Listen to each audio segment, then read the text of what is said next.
আসসালামু আলাইকুম ভিউয়ার্স, পর্তুগালের কাস্টালো ব্রাঙ্কো একটি শহর, সেখান থেকে সবাইকে স্বাগত জানাচ্ছি। আমি সোহেল রানা। আজকে এই পর্তুগালের কাস্টালো ব্রাঙ্কো এটি একটি উপজেলা শহর। এই শহরটা এত বেশি গোছালো এবং এত বেশি সুন্দর, আমি আপনাদের সঙ্গে সেগুলো একটু শেয়ার করব যে এখানে আসলে এই শহরটিতে আমি কি দেখতে পেলাম। আসলে নাগরিক সুবিধা বা এই যে ইউরোপের এই দেশগুলোতে কেমন সুন্দর গোছালো এবং কি পরিমাণ পরিপাটি তা না দেখলে আসলে বোঝা যাবে না। এবং আমরা দেখতে পাচ্ছি যে এইটি একটি খুবই সুন্দর এবং গোছালো একটি শহর। এই শহরে মানুষজন একেবারে কম এবং সব কিছু সুন্দর করে গোছালো পরিপাটি, কোনো ময়লা নেই, কোনো ধরনের আবর্জনা নেই। এখানে একেবারে পরিপাটি, ক্লিন এবং সব কিছু গুছানো এবং এত সুন্দর সুন্দর করে স্থাপনাগুলো করা হয়েছে এবং যে কোনো নাগরিকের মন কাটতে বাধ্য আসলে এই শহরটি, কারণ এত সুন্দর করে তারা রাখে এবং যার কারণে আমরা কিন্তু ইউরোপের এই দেশগুলোতে আমরা আসতে স্বাচ্ছন্দ্য বোধ করি কিংবা আমরা এই দেশগুলোতে আসি। ইউরোপের এই দেশগুলোতে আমরা কেন আসি? আসলে এখানে নাগরিক সুবিধা যেরকম রয়েছে তেমনি জীবনযাত্রার মান অনেক বেশি উন্নত। কারণ আমরা দেখতে পাচ্ছেন, আমি এই কাস্টালো ব্রাঙ্কো এসে আমার কাছে মনে হলো যে আমরা লিসবনে থাকি কিংবা হচ্ছে এই পর্তুগালের সেকেন্ড সিটি। তো এটি হচ্ছে একটি উপজেলা শহরের পর্যায়ে বা জেলা পর্যায়ের একটি শহর, যেখানে সব ধরনের নাগরিক সুবিধা রয়েছে। আপনি কি চান? এখানে ব্যাংক রয়েছে, এখানে বাণিজ্যিক প্রতিষ্ঠানগুলো রয়েছে, এখানে বিভিন্ন ধরনের হাসপাতাল রয়েছে, শিক্ষা প্রতিষ্ঠান রয়েছে।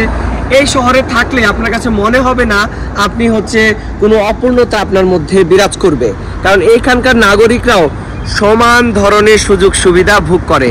এবং দেখতে পাচ্ছেন যে কোনো জায়গায় পার্ক রয়েছে, যে কোনো জায়গায় হাঁটার ব্যবস্থা রয়েছে, যে কোনো জায়গায় ক্যাফেটেরিয়া রয়েছে, যে কোনো জায়গায় আপনি চাইলেই যে কোনো কিছু সুপার শপ রয়েছে। বিভিন্ন ধরনের সামগ্রিক যে সুযোগ সুবিধা, মানুষের নাগরিক সুযোগ সুবিধা, সেগুলো কিন্তু এখান থেকে উপভোগ করার সুযোগ রয়েছে। তো সুতরাং আসলে আমরা বলি, আমাদের বাংলাদেশের সঙ্গে যদি তুলনা করি, যে আমরা দেখি যে বিভিন্ন জেলা শহরগুলোতে তেমন কোনো নাগরিক সুযোগ সুবিধা নেই। আমরা কিন্তু মুভ অন করি ঢাকা শহরে আর চিটং শহরে।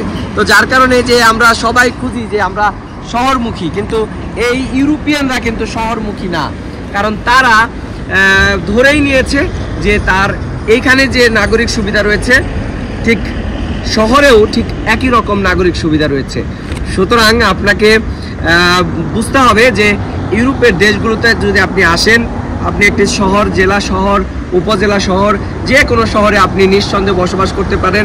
আপনার বাচ্চা নিয়ে, আপনার পরিবার নিয়ে, আপনার ইনকাম সোর্স যদি আপনি করতে পারেন, তাহলে এইসব জেলা শহরগুলোতে অনেক স্বাচ্ছন্দ্যে থাকা যায়। সুতরাং আমি আপনাদেরকে বলবো, যারা ইউরোপে আসার চিন্তা করছেন, তারা সুন্দর জীবনযাপন চিন্তা করছেন, তারা অবশ্যই এইসব উপজেলা শহরগুলোতে থাকতে পারেন।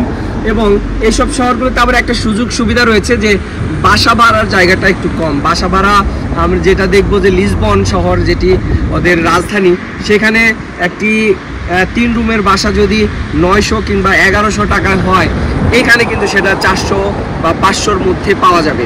সুতরাং খরচ কম, নাগরিক সব সুবিধা রয়েছে। এই যে দেখেন একটি পাবলিক ট্রান্সপোর্ট বাস, এই শহরেও এটা রয়েছে এবং এই শহর জুড়েই ট্রেন রয়েছে, পাবলিক ট্রান্সপোর্ট রয়েছে, তারপরে বিভিন্ন ব্যক্তিগত গাড়ি তো রয়েছেই।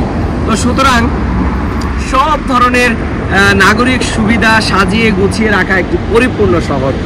আপনারা চাইলে ইউরোপে যদি কেউ সেটেল হতে চান, অবশ্যই এই ধরনের শহরগুলোতে থাকতে পারেন।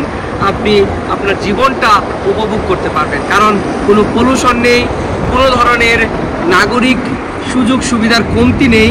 সুতরাং নিঃসন্দেহে আপনার গন্তব্য হতে পারে পর্তুগাল কিংবা ইউরোপের যে কোনো দেশ।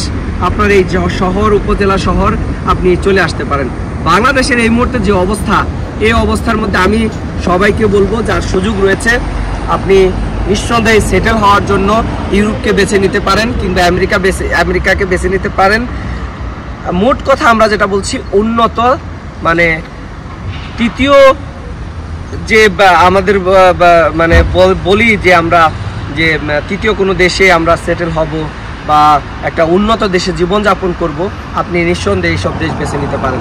তো বন্ধুরা, আমি আজকে এই ভিডিওর মাধ্যমে আমি একটি উপজেলা শহরের, ছোট্ট একটি উপজেলা শহরের আমি একটু খণ্ডচিত্র আপনাদের সামনে তুলে ধরলাম।